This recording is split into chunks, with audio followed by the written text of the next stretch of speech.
Ils vont voir.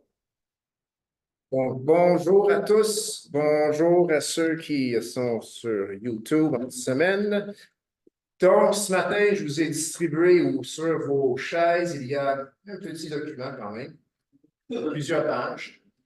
Et peut-être qu'on peut se poser la question, pourquoi un formulaire de demande de membre quand que l'Église, bien, elle est créée par Jésus-Christ lui-même, que c'est un corps, puis c'est un corps aussi spirituel, pas juste physique. Eh bien, un formulaire comme celui-ci a une valeur symbolique. C'est-à-dire, au sein du corps ici, au sein de l'Église ici, c'est qu'on fait quelque chose qui est un témoignage d'unité, un témoignage d'une même pensée, un témoignage d'amour envers le corps. Il est important que le corps soit uni. Amen? Le corps local, qu'il soit uni. C'est aussi un document important parce que cela permet vraiment à chaque individu de lire ce qui est là et se poser la question, est-ce que c'est ça que je veux en tant que chrétien? Et si ce n'est pas exactement ça que tu veux en tant que chrétien, ça ne veut pas dire que tu n'es pas un chrétien, c'est juste que peut-être l'Église ici te fait pas comme une autre Église te ferait. Et ça, c'est correct, il n'y a aucun jugement là. Okay? Mais il faut comprendre que si on est de toutes sortes d'opinions, eh bien, ça peut empêcher les choses ou l'œuvre de Dieu d'avancer parmi nous par manque d'unité, tout simplement. Aussi, on est dans l'ère dans laquelle nous vivons. Et plus que jamais, l'Église doit être claire sur ce qu'elle croit. Amen. Amen. Et donc, c'est aussi une question de se protéger, de protéger nos enfants. Et j'explique. Si jamais on nous emmène en cours pour une poursuite quelconque à cause de quelque chose qu'on a dit, à cause de quelque chose qui a été prêché, ça arrive aujourd'hui. OK? Puis qu'on croit qu'on doit nous censurer, ou ils disent, vous avez empêché une telle personne d'œuvrer parmi vous. Eh bien, si ce n'est pas clair ce que nous croyons, parce que si on empêcherait quelqu'un d'œuvrer parmi nous ou d'avoir une position d'influence parmi nous, eh bien, ils vont dire, ben, c'était-tu clair? Est-ce que vous êtes constant dans votre démarche? Donc, oui, on parle ici, puis des gens me disent chaque fois que je le mentionne, t'es sûr que tu veux dire ça? Écoute, on ne se cachera pas, là. Mais il y a l'agenda LGBTQ qui est dans notre monde. Et je ne pense pas que ça serait apprécié d'aucun parent chrétien que quelqu'un dans les classes du dimanche ou que quelqu'un comme diacre ou même quelqu'un soit membre de l'Assemblée qui est en faveur de cet agenda-là. Juste en faveur, sans le pratiquer, juste être en faveur. Ça aussi, c'est dans le document, ce n'est pas une question qu'on répond, c'est une lecture que nous faisons d'énoncés qui sont dans notre Constitution de notre Église locale, qui est émise par les assemblées de la Pentecôte du Canada. Donc, si par le futur, on nous dit, tu empêches quelqu'un à cause de ce style de vie qu'ils ont de être monitrice ou moniteur parmi vos enfants, eh bien, ils vont dire, est-ce qu'ils ont passé la même procédure que les autres? Et il faut pouvoir dire oui. Donc, si on nous ment, on nous cache ce qui se passe dans leur vie et donc la personne devient membre parce qu'il cache les choses. Et finalement, j'aimerais ça, enseigner les enfants. Et là, on découvre que non, à cause de telle raison, puis même tu ne peux pas être membre.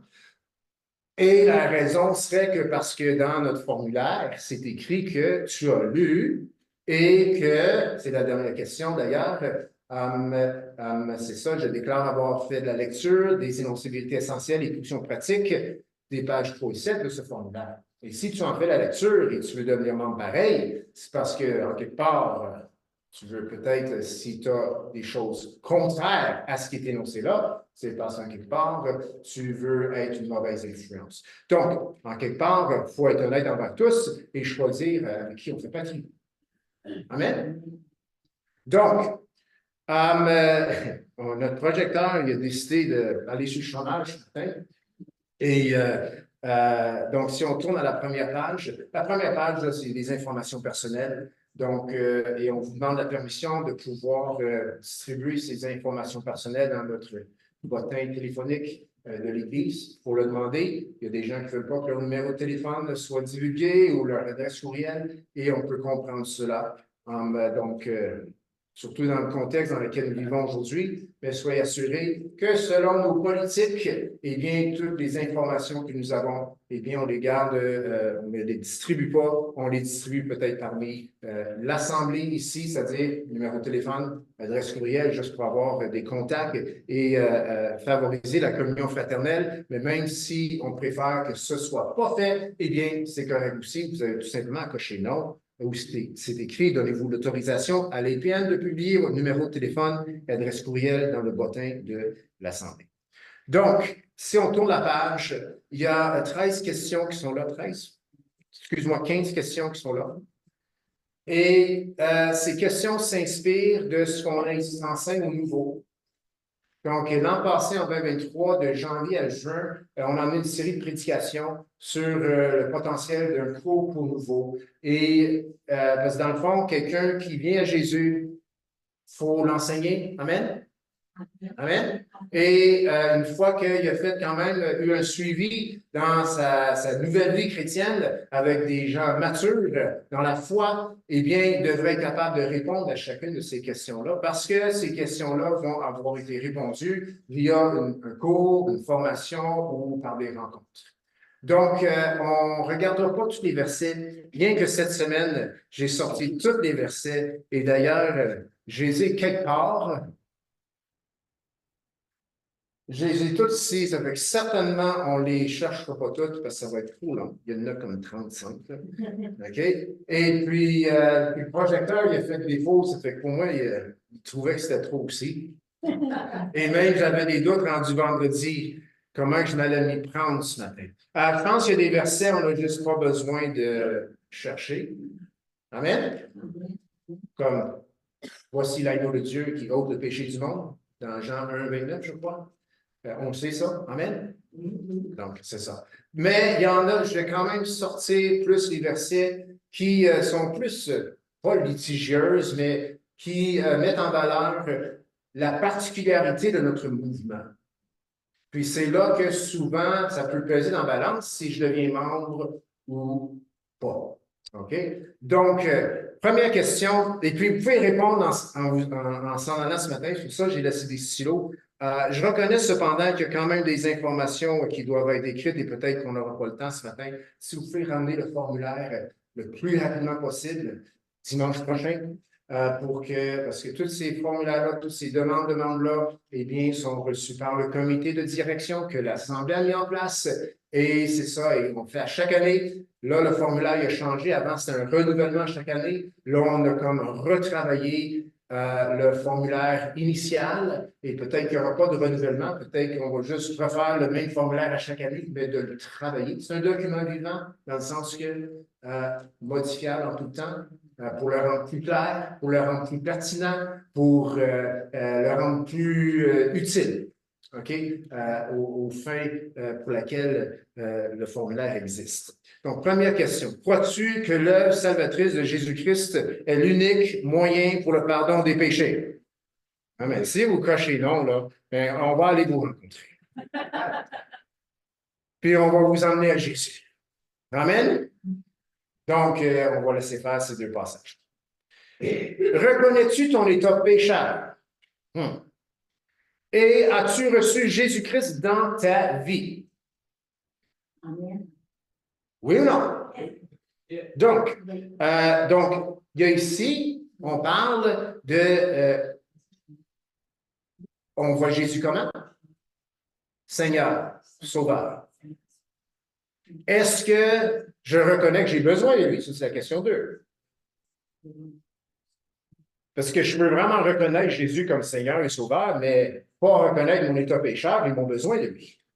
Les démons croient que Jésus est le roi des rois et le Seigneur des seigneurs. Ils n'ont jamais confessé Son nom, ils ne l'ont jamais reçu dans leur vie, puis ils ne le recevront jamais. Amen. Donc, reconnais-tu ton état pécheur?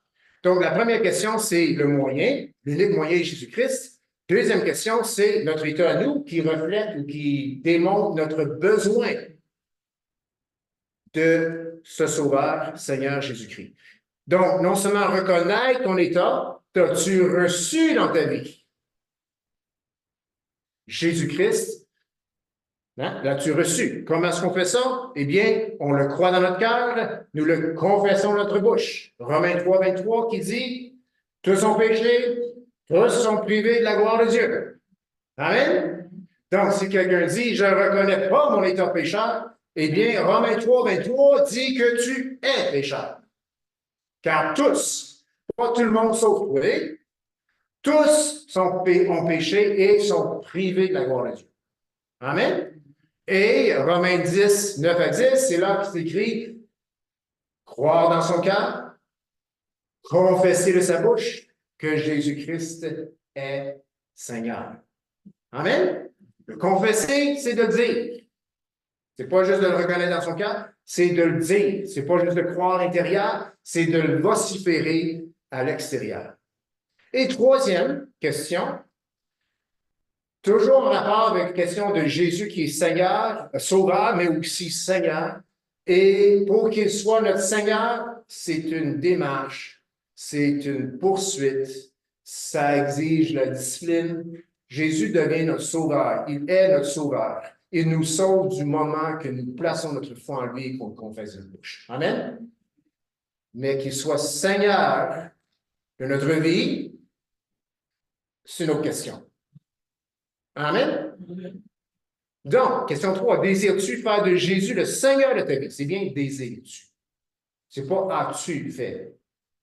Parce qu'un peu d'humilité, il manque dans chacun un peu la seigneurie de Jésus-Christ dans leur vie. Amen? C'est un travail continuel. Et donc, désires-tu faire de Jésus le Seigneur de ta vie, reconnaissant que ceci requiert du dévouement et de la discipline de ta part. De ta part. Pas de la part des autres, de ta part. Maintenant, le formulaire ne parle pas de prière, ne parle pas de lecture biblique, mais on le trouve pareil et ça se trouve un peu là. C'est là notre travail personnel de dévouement et de discipline de notre part, prière, lecture biblique, et ainsi de suite. Et Romains 12.1 nous parle d'un sacrifice vivant. Offrez de vos corps un sacrifice vivant, saint, agréable à Dieu, ce qui sera de votre part un culte ardu, donc un culte raisonnable. Romains 12.1. Donc, on voit que quand on parle de sacrifice, eh bien, dévouement, sacrifice, ça va ensemble. Un mari dévoué, c'est un mari qui paye le prix. Une épouse dévouée, c'est une épouse qui se sacrifie. Amen? Dévouement, sacrifice, ça va ensemble. OK. Donc, et 1 Pierre 2, 5, c'est là que c'est écrit d'offrir des victimes spirituelles, en parlant du corps qui se rassemble, des pierres vivantes, afin d'offrir des victimes spirituelles. Hey, c'est lourd, ça, c'est pesant, c'est très significatif. Des victimes spirituelles. On peut dire ça? Je suis une victime spirituelle pour Jésus. Puis pas victime dans le sens de victimisation, pauvre moi, pauvre moi, pauvre moi. Non, on s'offre entièrement. OK. Donc, ces trois questions s'adressent vraiment à la question ou au cours de faire de Jésus son Sauveur et Seigneur. Question 4 s'adresse plus au premier du cours 4 ou 5 qui parle de la repentance. La repentance, c'est important. Amen? Il faut en parler. Amen? Il ne faut pas parler juste de ça. Amen? Puis, il y a se repentir, c'est un choix que nous avons à faire. Amen? C'est aussi quelque chose que le Saint-Esprit peut nous aider à faire. Amen? La parole de Dieu dit même que la repentance, c'est un don de Dieu. Amen? Donc, j'ai ma part à faire. Et une part que j'ai à faire, c'est de reconnaître où est-ce que je peux vraiment trouver la vraie repentance. Et c'est en Dieu, en Christ. Mais je dois faire ma part. Et quand on parle de repentance, il y a deux volets à la repentance. Il y a deux mots grecs qui sont traduits par repentance dans le Nouveau Testament. Un, c'est métanaio, puis l'autre, c'est métanachos, quelque chose comme ça. Pas grave. Un signifie changement de pensée. L'autre signifie changement de conduite. Bien que ces deux choses un peu différentes, les deux vont ensemble. Jésus, lorsqu'il a dit « Repentez-vous, car le royaume des cieux s'est approché de vous », c'était « change de pensée ». Vous devez changer de pensée face à qui je suis. Vous devez reconnaître que je suis le Fils de Dieu. Et les gens autour de lui, c'est pas tout le monde qui reconnaissait qui il était. Hey, on sait qui était. Tu avais Joseph comme père, tu avais Marie comme mère, Joseph le charpentier, tu viens de Nazareth, il n'y a rien de bon qui sort de Nazareth. Mais Jésus disait, si tu veux être sauvé et pour te repentir, tu dois changer ton idée face à moi. Je suis le Sauveur. Je suis le Seigneur. Je suis la parole faite chair. Je suis le Fils de Dieu. Moi et le Père, nous sommes un. Je suis le pain descendu du ciel. Il faut être d'accord avec tout ça. Sinon, notre pensée face à Jésus n'a pas changé. Donc, premier élément de la repentance, c'est notre pensée face à Jésus doit changer. Et c'est encore bon aujourd'hui.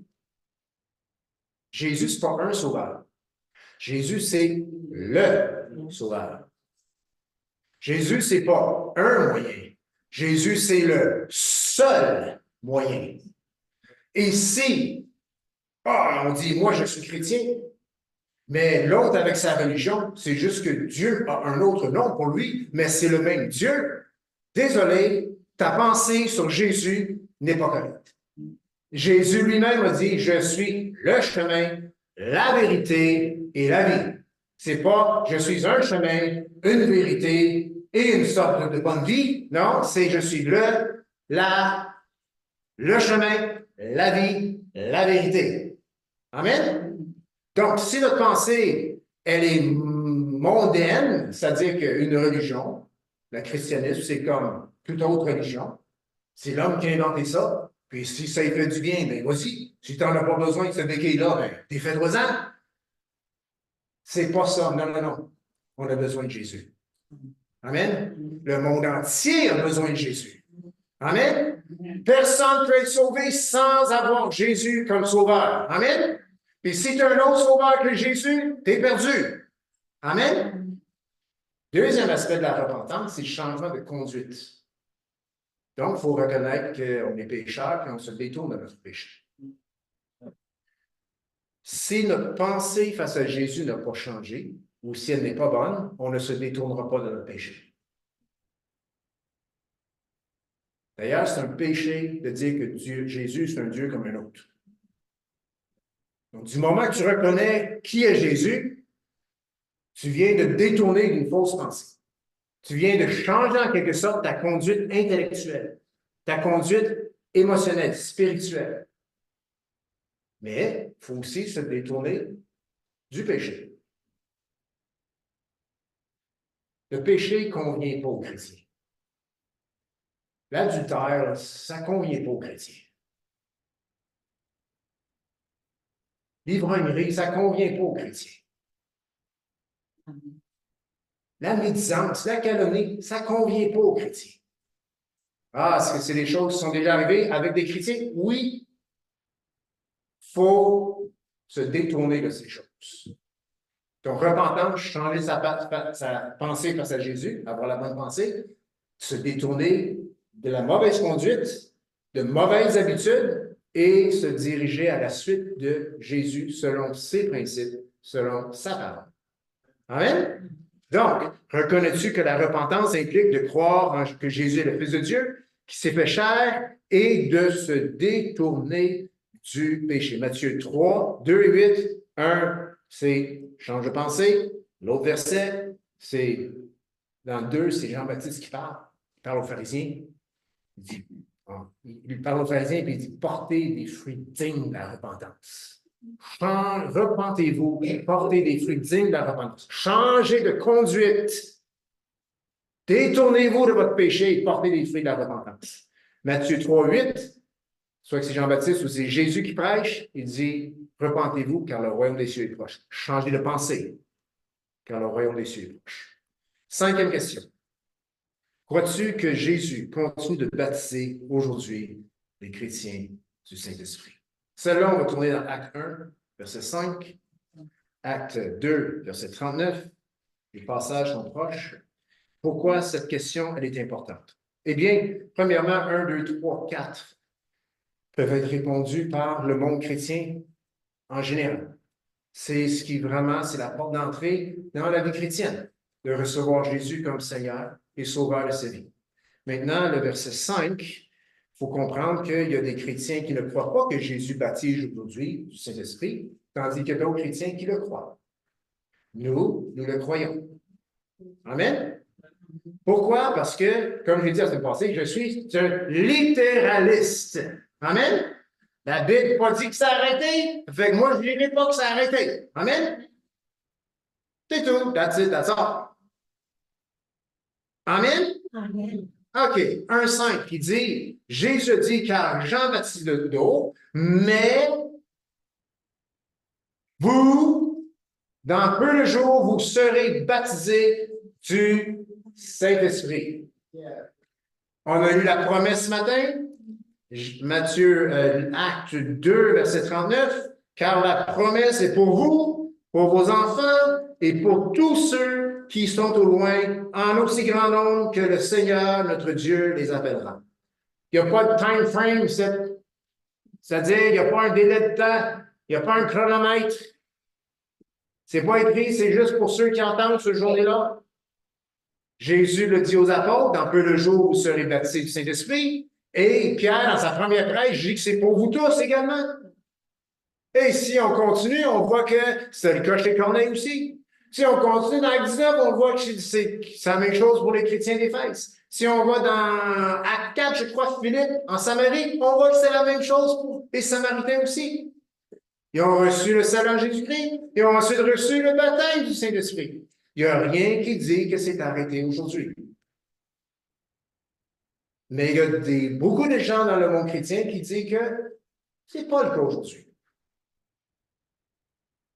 Et c'est triste, c'est vraiment triste.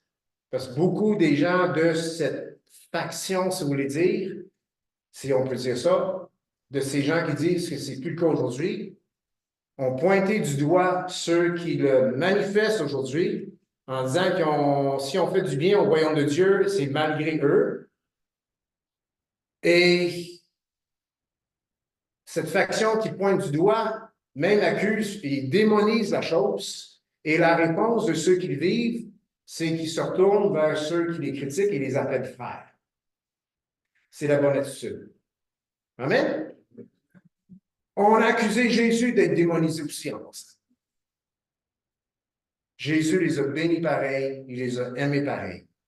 Donc, crois-tu que Jésus continue de baptiser aujourd'hui les chrétiens du Saint-Esprit? Cela s'inspire de Acte 1,5, Acte 2,39, Acte 1,5, si vous lisez le reste de l'histoire, dans le début du chapitre 2, ils ont été remplis du Saint-Esprit, les gens pensaient qu'ils étaient ivres, et bien, regarde, c'est comme si on avalait quelque chose de plus grand qu'eux, ça fait qu'ils ont perdu un peu les sens, et puis, si ça, c'est du désordre, eh bien, il va falloir blâmer le Saint-Esprit.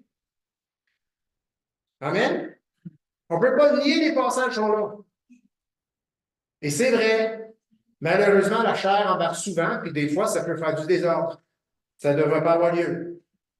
Pas de désordre. Mais qu'il y ait de l'effervescence, ça ne veut pas dire si c'est ça. Il y en a qui vont être de l'effervescence, mais il y a plein des autres. Tout le monde parle en même temps, tout le monde prie en même temps, tout le monde voit en même temps. Mais c'est quand même fait d'une façon ordonnée. C'est édifiant. C'est célébratoire. C'est exact. Je n'ai jamais compris pourquoi on peut crier comme des malades pour une grosse semaine, puis en plus, on va payer 100$ pour rentrer dans l'aréna, puis quand on vient à l'église, il faut être très calme. Pourtant, il nous a sauvés pour l'éternité, puis l'autre, c'est juste une espèce de gang d'hockey.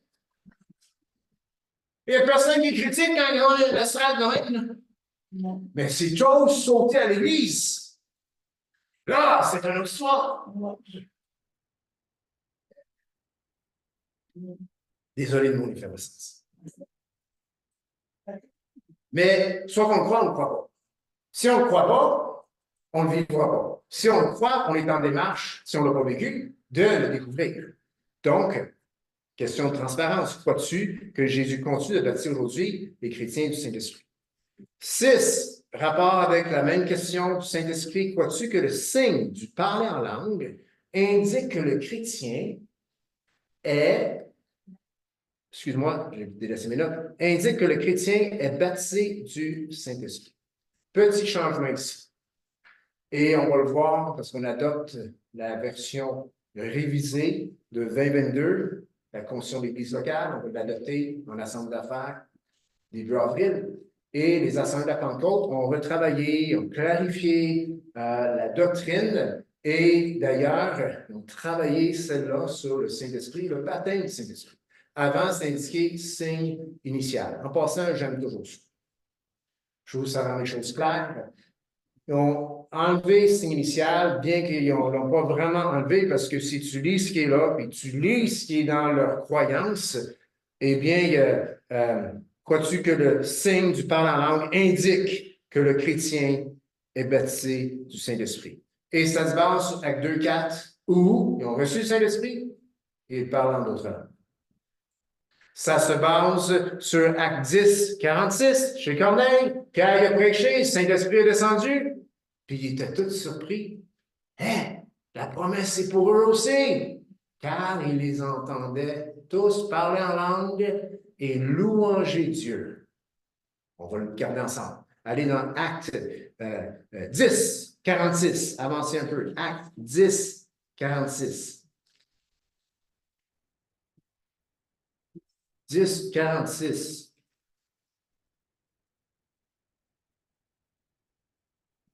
Tiens, on commence à 44.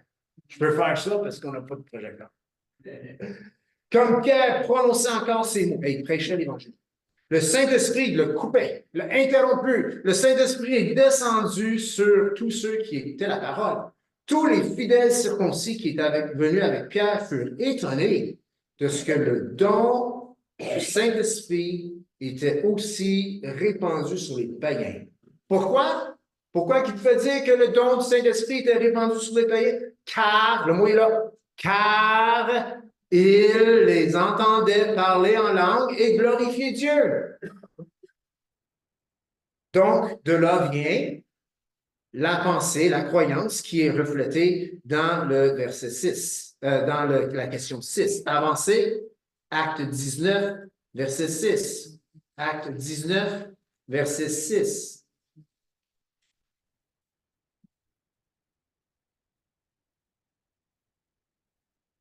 Puis on va faire comme tantôt, allons au verset 4.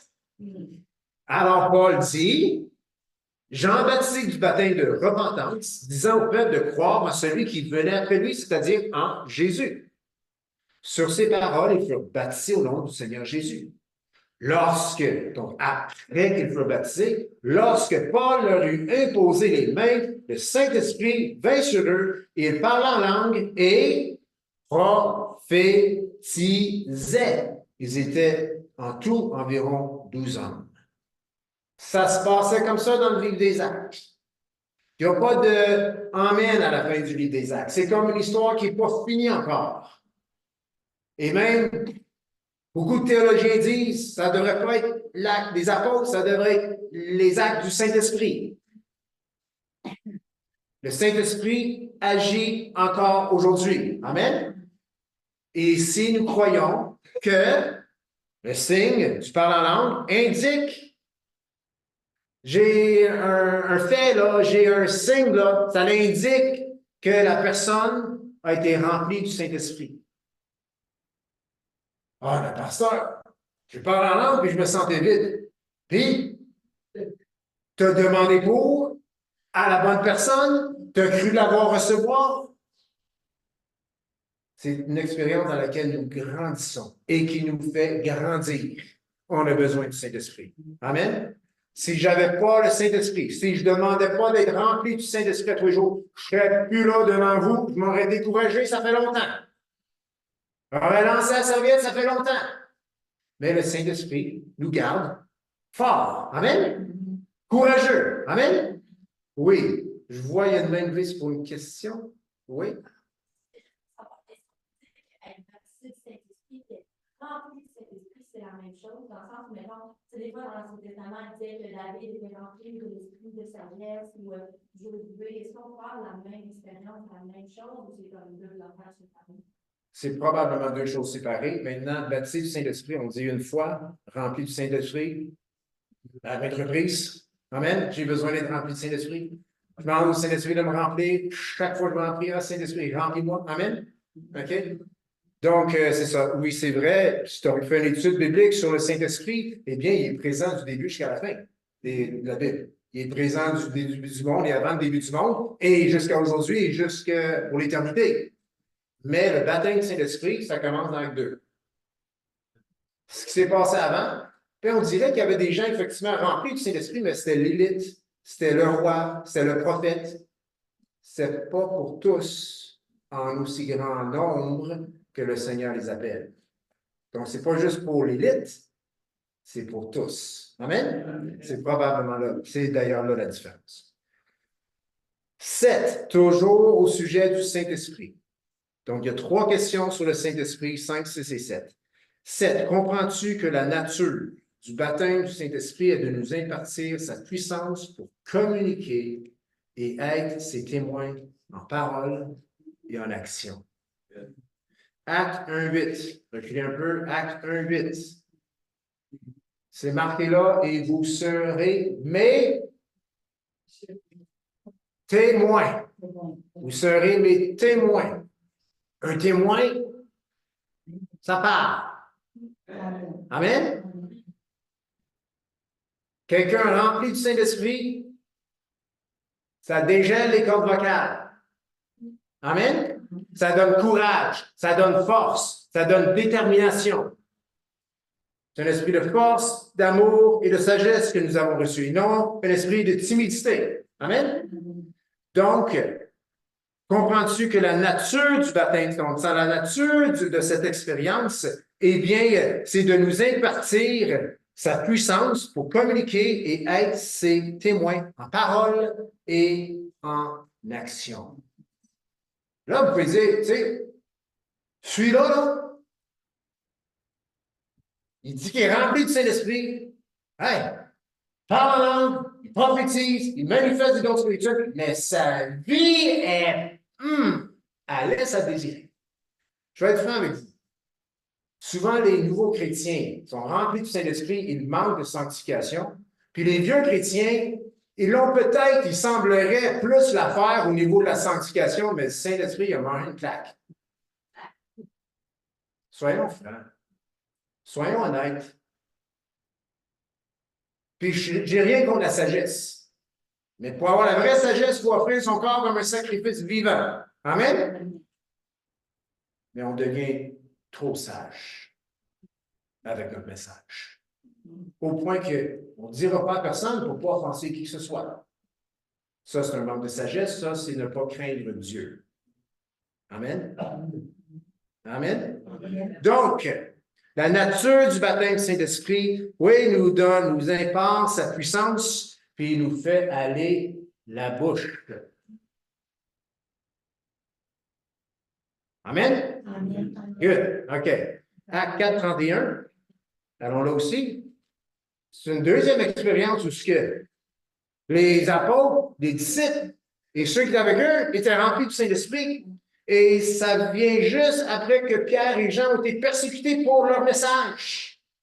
Et qu'est-ce qui se passe? On va faire comme tantôt. Donc, 31, on va commencer à 29. Et maintenant, Seigneur, vois leurs menaces et donne à tes serviteurs d'annoncer ta parole avec une pleine assurance, en étendant ta main pour qu'ils se fassent des guérisons, des miracles et des prodiges par le nom de ton saint serviteur Jésus. Quand ils eurent prié, le lieu où ils étaient assemblés trembla. Ils furent tous remplis du Saint-Esprit et ils annonçaient la parole de Dieu avec assurance. Donc, pour venir, ça est de nous impartir sa puissance pour communiquer. Ils annonçaient la parole de Dieu avec assurance. C'est pas écrit les apôtres, c'est ils furent tous remplis du Saint-Esprit et ils annoncèrent la parole de Dieu avec assurance. Très important, 5, 6 et 7. Je vous le dis, c'est ce qui fait souvent le poids dans la balance si on veut être membre ou non de l'Assemblée ici. Puis c'est correct, il n'y a vraiment aucun jugement.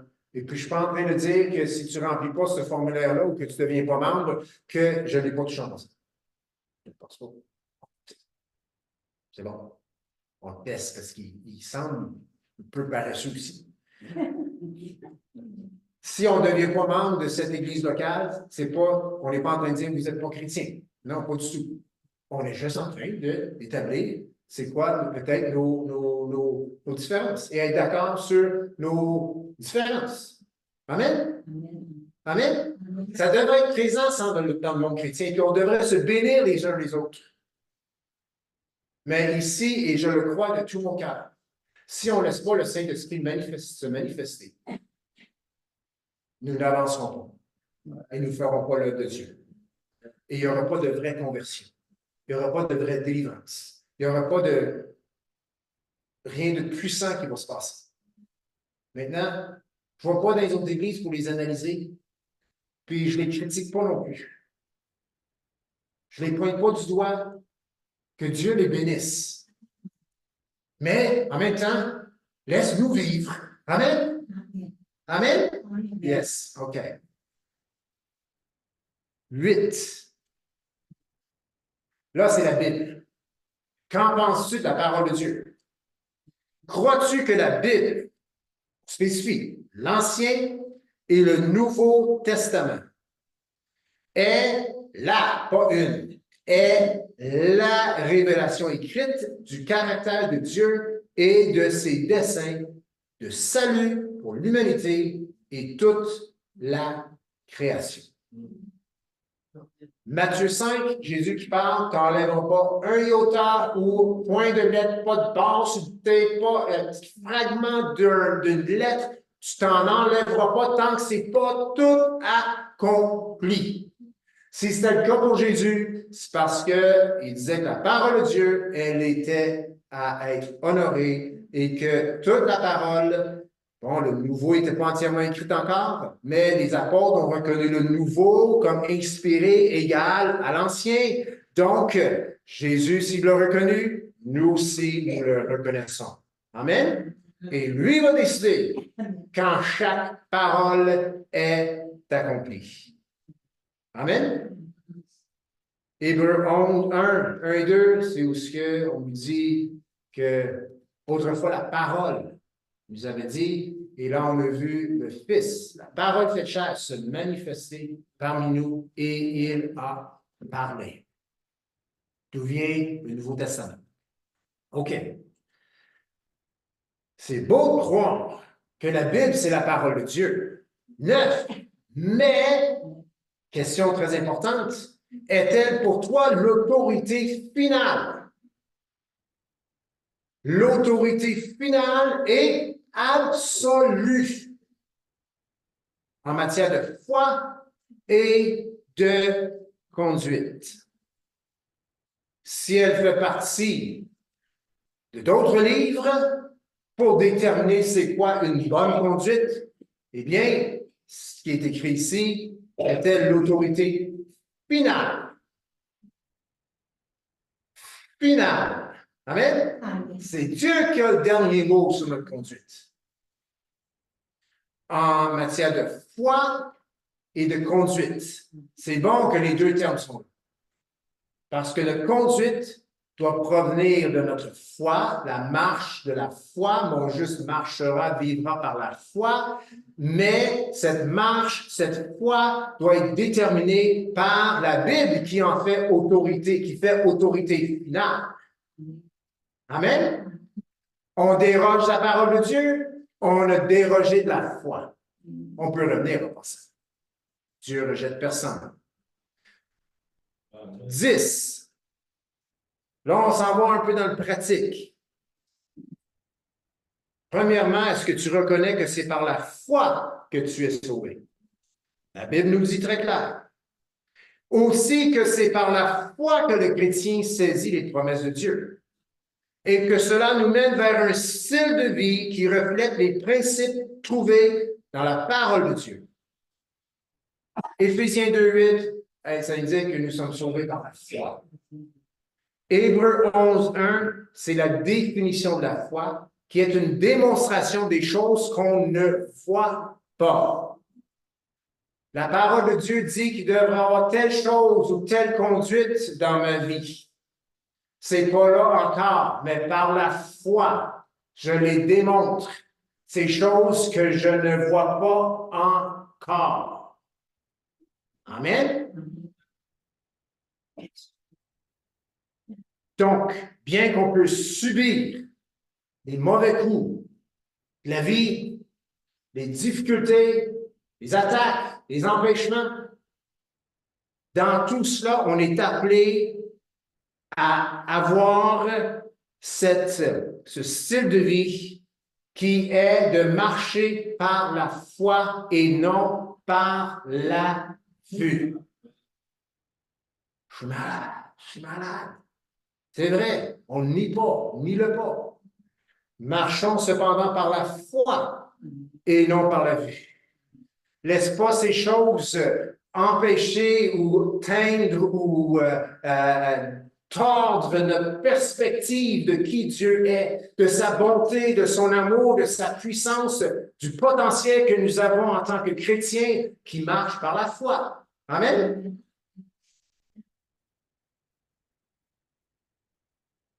Donc, Hébreux 11:1, définition de la foi, 10:38, c'est mon juste vivra par la foi ou marchera par la foi. La foi, c'est pas juste de croire, c'est aussi un style de vie. Amen? Question 11, est-ce que tu as été baptisé dans l'eau? C'est oui ou non? Pourquoi on se fait baptiser dans l'eau? Eh bien, c'est pour déclarer publiquement notre réalité spirituelle d'avoir été né de nouveau en Jésus-Christ. Ça ne nous sauve pas. Le baptême, ça ne sauve pas personne. C'est les sauvés qui se font baptiser. Ce n'est pas les baptisés qui sont sauvés. On est sauvés, on se fait baptiser. Le baptême n'a pas un pouvoir salutaire. C'est tout simplement une déclaration publique de notre réalité spirituelle. On est mort en Christ, ressuscité en nouveauté de vie. Matthieu 28:19 qui dit, allez, faites des nations des petites, baptisez-les. Romains 6:4. Nous avons été ensevelis avec Christ en sa mort et nous sommes ressuscités en nouveauté de vie. 12.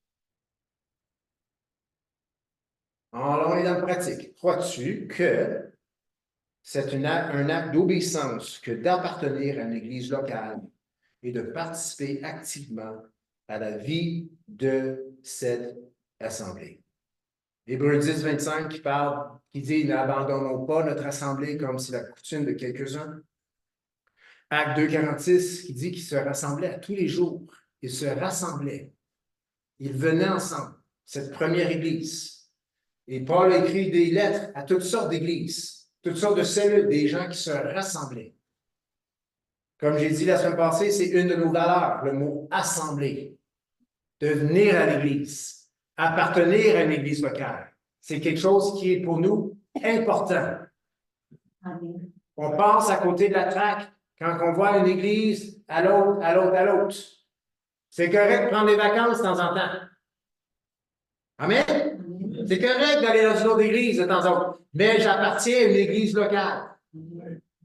Puis quand j'appartiens à une famille, la plupart du temps, je mange à cette table qui est à cette famille. Amen? Mais si je fais partie de la famille bois vert et je mange toujours sur le bois jaune, il y a un problème. Amen? Amen. Donc, c'est correct de prendre des vacances de temps en temps. J'ai toujours dit, 4 fois par année, je ne vois pas de problème. Ça ne t'empêche pas de t'impliquer dans ton église locale. Ça ne t'empêche pas d'être un engagé dans ton église locale. Ça ne t'empêche pas d'être membre à ton église locale. Et tu t'en vas ailleurs parce que tu vas ailleurs pour quelques fois par année. C'est correct. Ça incommode pas l'église locale. Ça ne crée pas un problème à l'église locale. Non, tu honores ton église locale. Mais de temps en temps, comme on prend des vacances du travail, c'est correct. C'est vraiment correct. Mais c'est une acte d'obéissance d'appartenir à une église locale. Puis, si quelqu'un n'est pas d'accord avec ça, dans le fond, soyons francs, ils ne sont pas intéressés d'être membre d'une église locale non plus. Puis c'est correct, mais c'est bon que ce soit clair. 13. Étant, là, c'est encore dans le pratique. Là, on parle des sous. Pas les sous du Saint-Esprit, non, non, non. Les sous dans nos poches. Amen? Oui, comme Jésus disait, ma monnaie. Non, maman. Et c'est quoi maman? Ma monnaie. L'argent. C'est correct d'avoir de l'argent.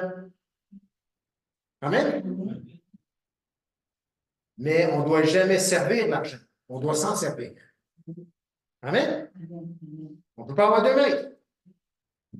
Soit qu'on va aimer l'autre, on va aimer l'autre. Ou aimer un puis aimer l'autre. On ne peut pas aimer les deux. L'argent a tendance à devenir le maître de beaucoup de gens. Mais c'est correct d'avoir de l'argent. C'est correct d'avoir un bon salaire. Pas de jugement sur quelqu'un qui a moins ou quelqu'un qui a plus. Mais est-ce qu'il sert l'argent? Est-ce que c'est son maître ou est-ce qu'il s'en sert? Est-ce que l'argent est à son service? Pour bénir, pour prendre soin. Prendre soin de ses enfants, de sa famille, payer son hypothèque, soutenir son église locale. Parce que comme chez nous, comme chez vous, quand il fait frais dehors, s'il n'y a pas le chauffage, il fait frais en dedans. Et quand il fait chaud en dedans, il y a un meter dehors qui tourne. Mais Hydro-Québec est vraiment gentil, il n'envoie jamais la facture. Vous n'avez pas vu ça dans les nouvelles? Il n'envoie pas les factures dans l'église. Mais non, c'est pas vrai. Il les envoie. Il les envoie. Puis en plus, c'est le prix commercial. J'ai mal compris ça. On est commercial. Mais voyons donc, on est bien plus résidentiel. Non? Oui. Non, moi et puis toi, et puis, moi je pense que c'est la famille de Dieu. Oui. Mais non, ils disent qu'on est tarif commercial, tarif G. C'est tout cher. On s'assinera pas, hein? Parce qu'ils ne comprennent pas la dynamique de la famille de Dieu. Sérieux, ils ne la comprennent pas. C'est un rassemblement religieux. Mais non, c'est l'extension du foyer. C'est ça, l'Église locale. C'est l'extension du foyer. Amen? Amen. Yes, extension du foyer. C'est bon. C'est vrai. Donc, 13. Étant membre de l'EPN, t'engages-tu pour le bien matériel et spirituel de l'Assemblée à remettre de manière systématique, fidèlement, la dîme de tes revenus? Là, il y a des gens qui disent, ah, ça, c'est un principe qui est juste dans l'Ancien Testament. Bon, donc j'ai juste sorti des versets dans le Nouveau Testament. On va le regarder ensemble parce que ça aussi, ça peut être un point de discorde ou, je ne sais pas si c'est bon mot litigieux, là, qui, tu sais, il y en a qui ne croient pas que c'est quelque chose qu'on doit faire aujourd'hui, mais ici, nous le croyons. Donc, Hébreux 7, 2. Puis il faut marier les versets ensemble un peu, là. OK? 7, 2 dit, or, c'est sans contredit l'inférieur qui est béni par le supérieur. C'est l'histoire aussi où ce que Abraham donne la dîme de tout à Melchisédek. OK? Et le passage dit, or, c'est sans contredit l'inférieur qui est béni par le supérieur. Et celui qui est béni, c'est celui qui donne la dîme. Dieu a pris soin de nous, on lui remet la dîme. Amen. Et le passage dit, or, c'est sans contredit l'inférieur, Abraham, qui est béni par le supérieur, Melchisédek, et c'est l'inférieur qui a remis au supérieur. Il y a nous, il y a Jésus. Qui est l'inférieur, qui est le supérieur? On connaît toute la réponse. Donc, c'est sans contredit l'inférieur. Nous, les sauvés, qui donne à celui qui nous a sauvés. Amen. Donc, on remet la dîme à Jésus. Aujourd'hui, la maison de Dieu, c'est l'Église. Amen. C'est l'Église. Et pas le bâtiment comme tel, c'est un corps, un rassemblement, des nés nouveaux, des chrétiens, des chrétiennes. Donc, au verset 6 aussi, donc Hébreux 7, j'ai sauté à 7, 2, c'est écrit, et à qui Abraham donna la dîme de tout qui est d'abord roi de justice, d'après la signification de son nom, ensuite roi de Salem, c'est-à-dire roi de paix. Il parle ici de Melchisédek, comme verset 1. Et Melchisédek, c'est tout simplement une image, une manifestation peut-être d'avance, avant la naissance de Jésus lui-même.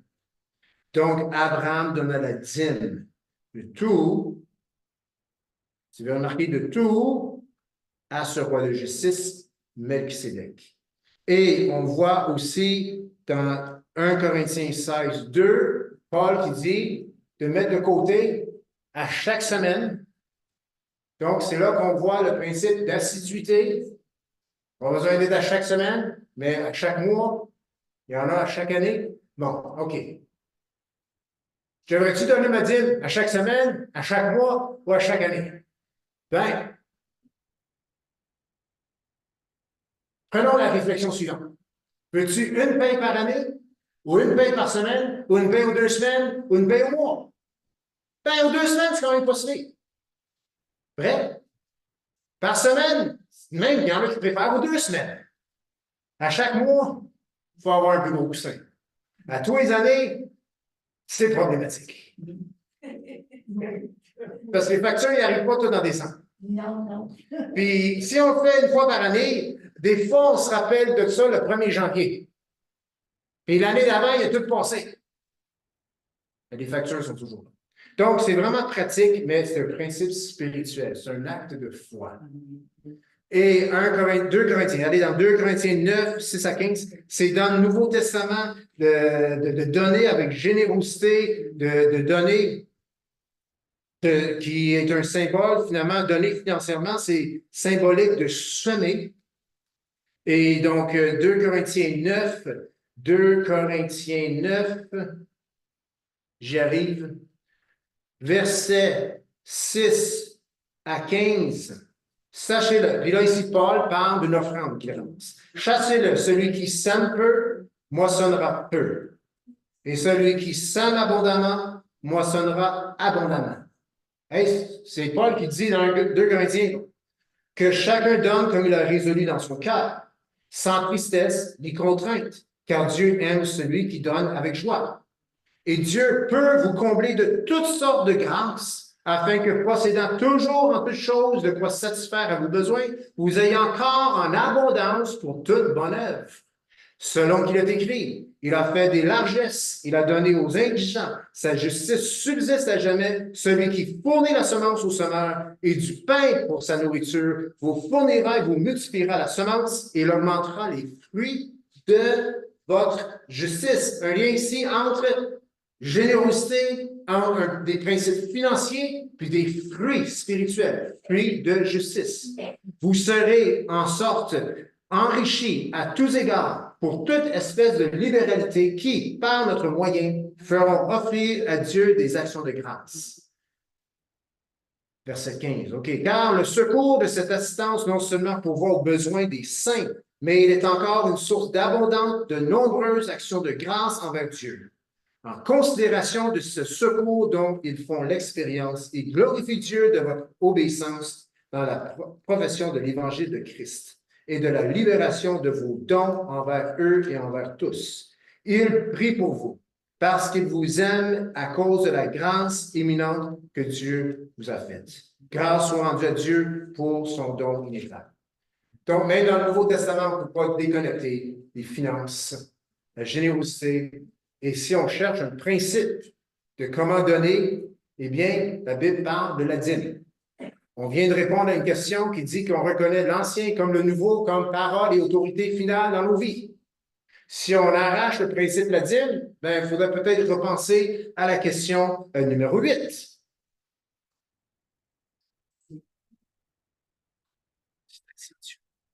C'est correct. Tout le monde est en profonde réflexion. OK. 14. 14. Là, c'est une question de vision. Tu peux être d'accord peut-être avec 1 à 13, mais la vision d'assemblée, c'est juste pas pour toi. C'est correct. C'est correct. Mais si tu deviens membre ici, tu vas te faire tu vas sentir qu'on te tire, qu'on t'impose une vision que tu n'aimes pas. Donc, dans ce cas-là, je dis, ben, trouve une église que tu aimes la vision. C'est correct, va en paix, que Dieu te bénisse. On t'aime, tu es un frère, tu es une sœur. Notre vision, instruire, grandir et produire une assemblée remplie de l'Esprit Saint, marchant par la foi en la parole de Dieu.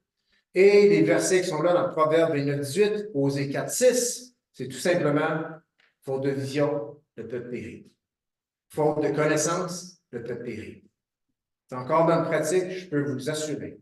Pas de vision pour l'Assemblée, c'est la recette pour le désordre. Pas de vision pour une assemblée, c'est comme pousser une corde. C'est comme pousser une corde. Essaye de pousser une corde sans l'accrocher. Tu ne réussiras jamais. Si tu tires la corde, elle va te suivre. Elle va être même pas mal droite. Un peuple, une assemblée sans vision, ça va être comme si on pousse une corde. Un peuple avec une vision, tout le monde va s'enligner. Les gens vont faire des choix face à la vision. Puis ils vont prendre le bon choix parce que la vision, elle est claire. Amen? La vision nous aide aussi de savoir qu'est-ce qu'on a à faire. Il y a 7 valeurs dans notre vision. On l'a dit la semaine passée, on va continuer à les voir la semaine prochaine et pour quelques semaines, mais instruire, c'est important pour nous. Instruire selon la parole de Dieu. Grandir spirituellement, c'est important pour nous. Produire des fruits, c'est important pour nous. Amen? L'assemblée, c'est important pour nous. L'Esprit Saint, être rempli du Saint-Esprit, c'est important pour nous. Marcher par la foi, c'est important pour nous. La parole de Dieu, c'est important pour nous. Enlève une de ces 7 choses-là, ça ne marche plus. Enlève la parole de Dieu, ça ne marche plus. Enlève le Saint-Esprit, ça ne marche plus. Enlève l'instruire. On va apprendre quoi? On va écouter la TV. Ça donnera ce que ça donnera. Enlève, grandir. On va à l'église, mais on ne veut pas grandir. Voyons donc, es-tu un chrétien? On ne peut pas enlever ces 7 éléments-là, c'est important pour nous. Et c'est notre façon de les décrire, tout simplement. OK. Question 15. Je comprends que l'EPN est une église affiliée aux Assemblées de la Pentecôte du Canada. Je déclare avoir fait la lecture de l'énoncé des vérités essentielles, des positions et pratiques des pages 3 à 7 de ce formulaire. Et donc, si vous tournez la page, et voilà, on ne lira pas ce matin parce que il était 40. Ça fait déjà, je pense, 40 minutes que je parle. Mais c'est important que vous lisiez parce qu'en faisant la lecture, vous allez découvrir tout simplement ce qui est écrit dans la Constitution de l'Église locale, des Assemblées de la Pentecôte du Canada. Et c'est la Constitution que nous avons. C'est important d'avoir une Constitution. Pourquoi? Si on se fait traîner en cours ou si on veut se définir auprès de l'État, ce n'est pas la Bible qu'ils vont regarder. Parce que les autres, la Bible, là, c'est pas de la bonne littérature. Ils vont regarder la Constitution. Donc, c'est le moyen d'être sage dans ce monde. La Constitution nous donne, nous définit notre pratique, nos croyances dans le monde chrétien et en même temps, ça nous protège, elle nous sert de défense. Si on ne la respecte pas, elle ne nous défendra pas. Donc, il est important que la Constitution soit en accord avec ce que nous croyons. Sinon, on ne pourra pas la respecter. Parce que nous, on honore la parole de Dieu. Amen. Si la Constitution est contre la parole de Dieu, on ne peut pas l'honorer. Dans notre Constitution, c'est écrit que la parole de Dieu, c'est la règle infaillible pour la foi. C'est ce que nous croyons. Amen. Il y a des gens qui disent que la Bible contient la parole de Dieu.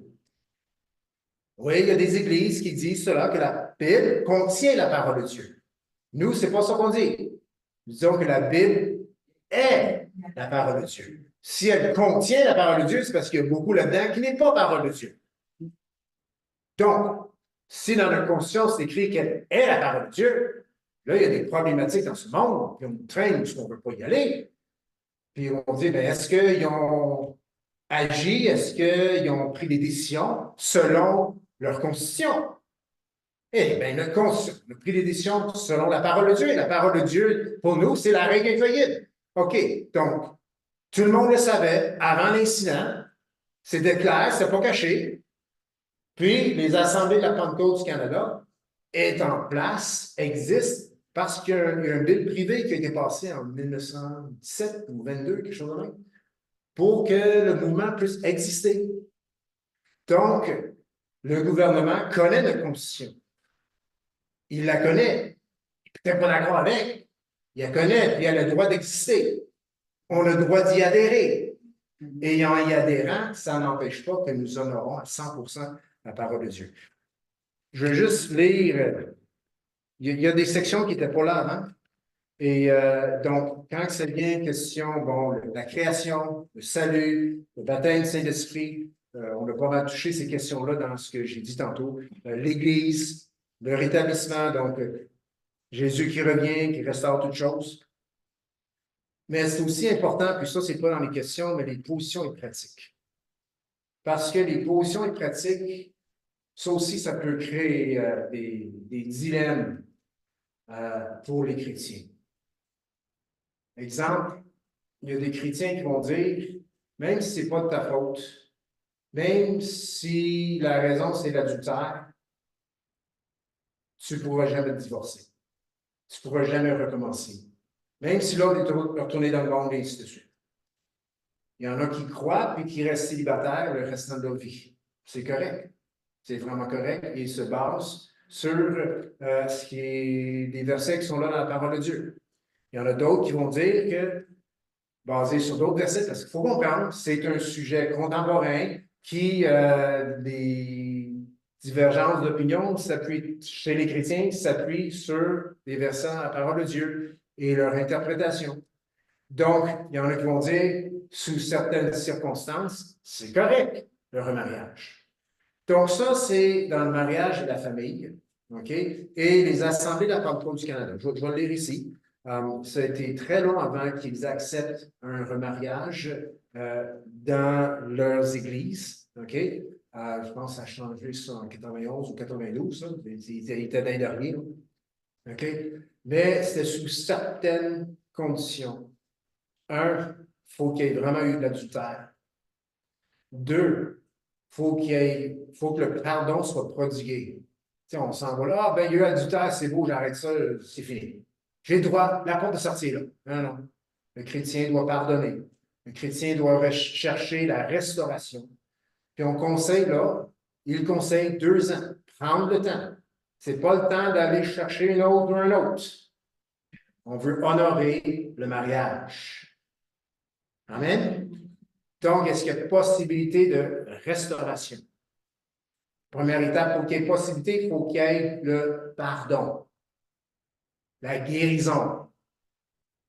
Et c'est possible de restaurer un couple, même si il y a eu infidélité.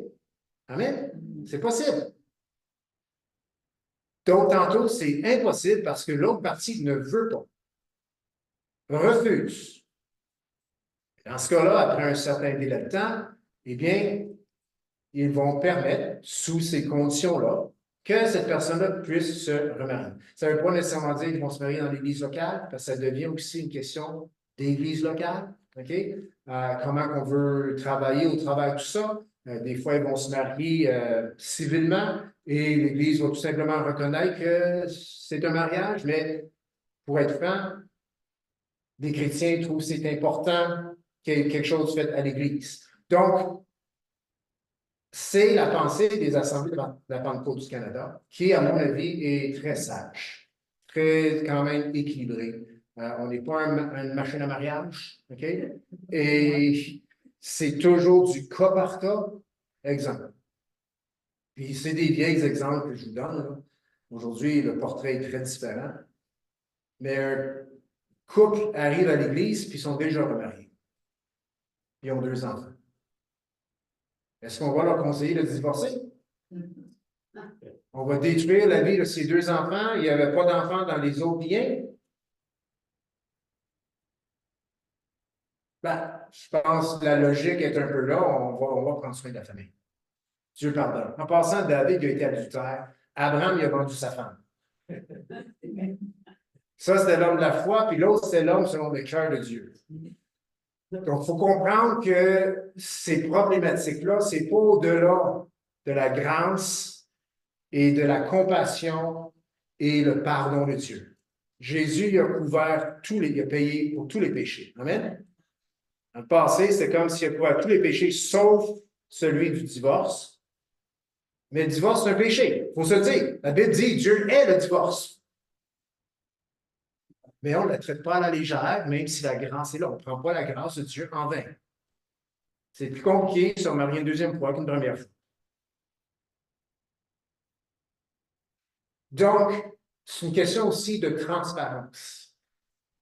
Parce que dans le fond, si l'Église dit on ne fera jamais, jamais, il n'y a aucune raison pour laquelle on va faire un remariage, OK? Puis là, il y a un couple qui arrive à l'Église, c'est des conjoints de fait, un est divorcé, ils ont un enfant ensemble, les conjoints de fait,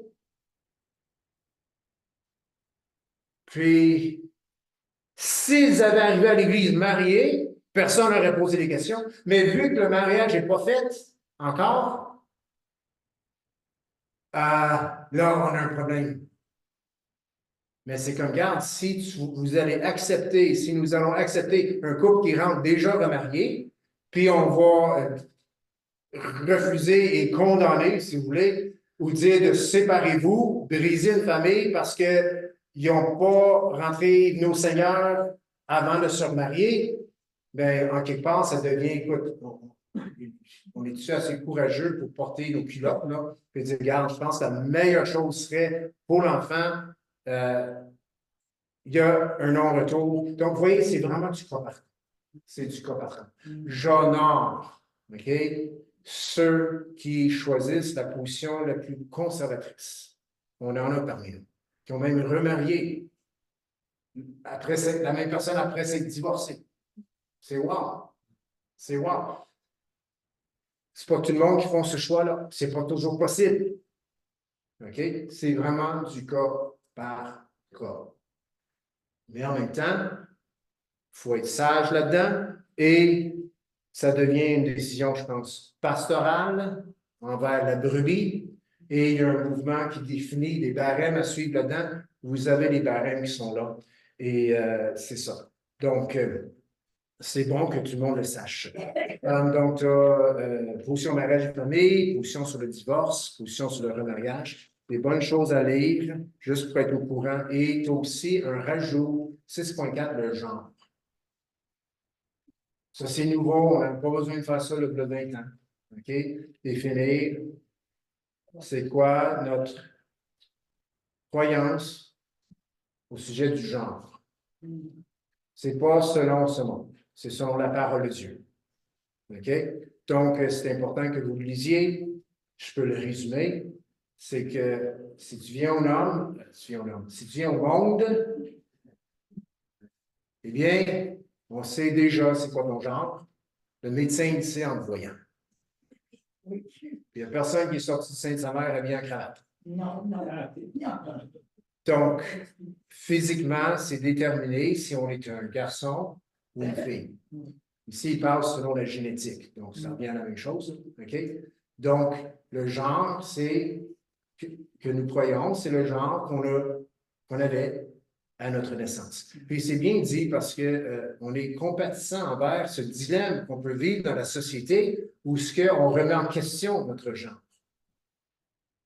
Et c'est même encouragé, promu dans nos institutions publiques, dans nos écoles, et c'est une insurgence terrible auprès de la famille quand tu dis que ton enfant que tu as mis au monde, que tu as élevé, que tu as nourri et que tu aimes à l'âge de 6-7 ans peut être influencé à l'école sans ta permission, sans ta connaissance pour l'influencer au sujet de son genre. Juste parce que le prof trouve que je pense que tu es une fille, mais c'est un petit gars. Puis là, le doute, écoute, c'est des enfants. Le doute s'installe, la remise en question s'installe, et puis là, le parent, il n'est pas au courant parce que, je n'ai pas toutes les lois par cœur, mais il y a des lois qui ont passé que on n'a pas besoin de divulguer aux parents. Hey, c'est quelque chose, ça, là. Moi, là, OK? Les enfants sont adultes. OK? Dans le temps, on avait l'école quand j'avais des enfants ici à l'église. On n'avait pas cette problématique-là. Puis on était inquiet de ce qui se passait à l'école publique. Aujourd'hui, oh, OK? Donc, c'est encore plus important que jamais que les papas font leur job auprès de leurs enfants, que les mamans font leur job auprès des enfants. Parce que toute cette histoire-là d'identité de genre découle de relations brisées, malsaines, mal nourries entre les parents et l'enfant. Puis un prédicateur il dit, et c'est très vrai, c'est que, cher papa, savais-tu que tes filles vont marier un homme comme toi? Elles vont être attirées par un homme comme toi. Donc, si toi, pas une bonne personne à marier, sache que à cause de ta présence auprès de tes filles, elles vont être naturellement attirées vers quelqu'un comme toi, souvent avec les mêmes problèmes. Donc, si le papa est en bonne relation avec ses filles, attaché émotionnellement à ses filles, eh bien, elles vont comprendre toutes sortes de choses qu'elles ne comprendront jamais s'il y a un détachement. On reproduit ce que nous sommes. On ne reproduit pas ce qu'on est. Non, on reproduit ce qu'on est. Je recommence. On produit ce que nous sommes, pas ce qu'on dit. Hein, tu sais, la vieille expression, sac pas mon espèce de bip, bip, bip, bip. Il y a une dite pas sacrée, puis tu nous dis trois, là. Ben, l'enfant, il catch vite, hein? On laisse pas le début, les 3 mois à la fin, c'est ça qu'on dit quand on est frustré. Puis ça sort tout seul. C'est vrai. Donc, important de le lire parce que si on devient membre, on est en train de dire qu'on est d'accord avec ça. OK? Puis malheureusement, cette définition du genre, eh bien, peut créer des problématiques pour ce monde, mais c'est important d'être clair là-dessus. Et on n'est pas tout seul, il y a un mouvement qui est derrière nous aussi. OK? Ça ne vient pas de nous, ça. Nous, on l'adopte. On peut même le modifier, mais je ne trouve pas que ça vaut la peine de le modifier. C'est trop de trouble pour rien. Okay? C'est bien écrit. Ils ont mis 2 années à réétudier toute la chose.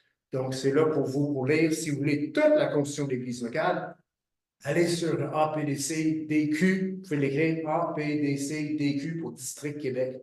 Puis vous pouvez télécharger là, la constitution de l'Église locale, mais tous les règlements et tout, C'est des choses importantes, mais c'est des platitudes, comment faire les assemblées d'affaires.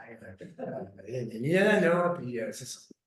Vous allez l'avoir de toute façon, excusez-moi, avant l'assemblée d'affaires, parce qu'on va adopter en entier la constitution locale au lieu de juste ces amendements, on va l'adopter en entier. C'est plus facile comme ça. Donc, je vous invite de le remplir cette semaine. Mais s'il y a des questions que pour vous, c'est ah non, non, c'est pas moi ça. Allez dans la prière. Si vous avez des sujets des questions au sujet du baptême du Saint-Esprit, hey, ça me ferait plaisir de vous rendre visite. Plaisir. Puis dimanche passé, on a dit que le message, c'est sur le Saint-Esprit. Puis à la fin, on a prié pour être rempli, baptisé du Saint-Esprit. Comme j'ai dit, je suis un littéraliste. Je prends la Bible au mot. Jésus a dit, il s'est levé dans Jean 7, 33, je crois. Il s'est levé dans la foule. Il dit, si vous avez soif, venez à moi et qu'ils boivent. Et des fleuves d'eau vive couleront de son sein. Et Jean spécifie après, Jésus parlait du Saint-Esprit qui allait venir. Donc, quand on prie pour le baptême du Saint-Esprit, j'encourage et j'emmène les gens dans un processus où ils lèvent les mains, ils ouvrent la bouche. Premièrement, ils demandent, Père, baptise-moi, Papa Céleste, baptise-moi du Saint-Esprit, comme tu as dit dans ta parole. Puis là, on boit. On avale. C'est un acte de foi. Pasteur, c'est-tu enfantin? Pas à peu près, cette affaire-là. On est des enfants de Dieu. Amen? Et là, c'est un acte de foi. La parole de Dieu dit, nous le croyons, donc nous le vivons et on laisse aller le débordement. Le débordement, on voit dans Acte 2, des paroles. Oui, des paroles en langue, des paroles de louange, des fois en français, des fois en d'autres langues, des fois dans une langue que Dieu seul connaît. Mais c'est important pour nous. C'est important. Donc, terminant ce matin, j'aimerais qu'on puisse se lever ensemble. Je pense que ça fait comme 1 heure que vous êtes assis. Et j'aimerais vous lire ces 2 passages-là. Je vais juste vous les lire. Donc, Jean 7, 37. Le dernier jour, le grand jour de la fête, Jésus, se tenant debout, s'écria, si quelqu'un a soif, qu'il vienne à moi et qu'il boive. 38. Celui qui croit en moi, des fleuves d'eau vive couleront dans son sein, comme dit l'Écriture. Et Jean spécifie, il dit cela de l'Esprit que devaient recevoir ceux qui croiraient en lui, car l'Esprit n'était pas encore, parce que Jésus n'avait pas encore été glorifié. Et Luc 11, 33, c'est un peu différent de Marc qui dit quasiment le même passage. 11, pas 33, l'autre c'était 33, 13, 11, 13, 12, 11, 12. Le 11, 12, si ton enfant demande un œuf, lui donnera-t-il un scorpion? Non. Si donc, méchants comme vous l'êtes, vous savez donner de bonnes choses à vos enfants, à combien plus forte raison le Père Céleste donnera-t-il le Saint-Esprit à ceux qui le lui demandent? Il faut demander. Il faut boire pour recevoir. Amen? Donc, avant d'aller aux annonces, j'aimerais juste qu'on puisse fermer nos yeux et j'aimerais vous inviter ce matin de lever vos mains vers le ciel, vers le haut. Le Saint-Esprit vient d'en haut, du haut vers le bas. Le baptême d'eau, c'est on va vers le bas dans l'eau pour sortir. Mais le baptême du Saint-Esprit, ça vient d'en haut. Et je vous invite juste à garder vos yeux fermés et de lever quand même la tête un peu vers le ciel. Parce que tu ne bois pas un verre d'eau en te penchant par-dessus le verre. mais c'est en levant le verre pour que ça se déverse en toi. Donc, juste de lever la tête, le visage un peu vers le ciel. Là, on va demander ensemble. On va dire, je vous invite juste à répéter après moi. Papa céleste,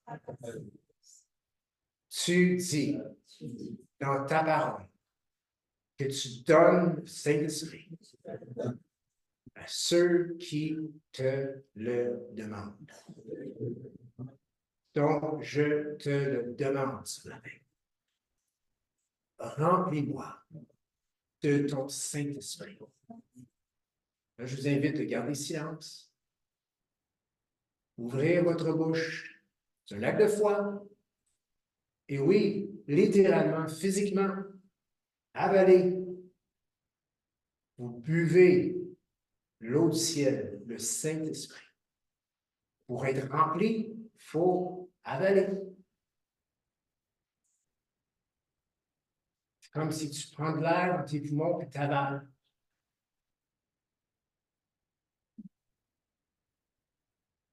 Là, j'aimerais vous inviter tout simplement.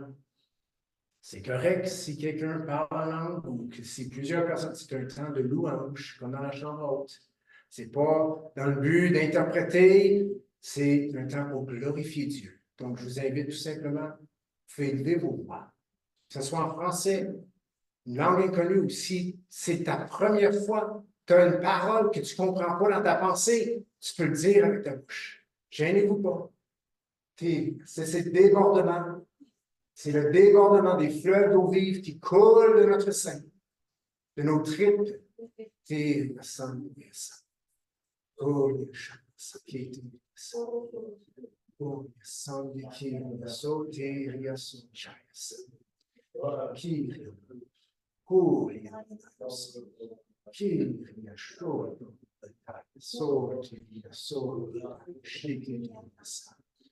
Père, nous te remercions pour ton Saint-Esprit avec laquelle tu nous as remplis ce matin. Puis Père, je prie qu'en quittant ce lieu, que nous soyons plus jamais le même. On bannit les doutes, nous les bannissons dans le nom de Jésus. On bannit l'incrédulité, les fausses pensées, les raisonnements humains, et nous recevons tout simplement, oui, le Saint-Esprit, et nous le laissons se manifester. Que tout le peuple de Dieu peut dire Amen. Amen. On peut s'asseoir. Pourquoi est-ce que j'ai fait cela avec vous ce matin? C'est ce que nous sommes. Puis on en a tellement besoin. Amen. On ne veut pas la religion. On veut Dieu à l'œuvre par son Saint-Esprit parmi nous. Amen. Donc, vous avez une bonne saveur. Tout ce qu'on s'en va. Amen. C'est important. Et si vous voulez être membre de l'Église ici, vous pouvez remplir le formulaire, le ramener la semaine prochaine. Nous allons pieusement considérer chaque demande de membre. Et c'est ça pour faire notre renouvellement de membership de 2024. Tous ceux qui deviennent membres en 2024, eh bien, ont droit à voter en assemblée d'affaires qui s'en vient, je crois que c'est le 7 avril, si ma mémoire est bonne, où on reçoit les états financiers et toutes ces choses passionnantes d'une assemblée d'affaires. Il faut aussi voter, mettre en place 2 nouveaux diacres parce que Hélène est sortante, elle ne revient pas, année sabbatique, ça fait 6 ans, et Gilles, ça fait 2 ans déjà, donc lui, il revient en élection. Donc, il y a 2 postes accomplis. Donc, bonne semaine à tous ceux qui sont sur Zoom, mais pas à ceux qui sont ici. Donc,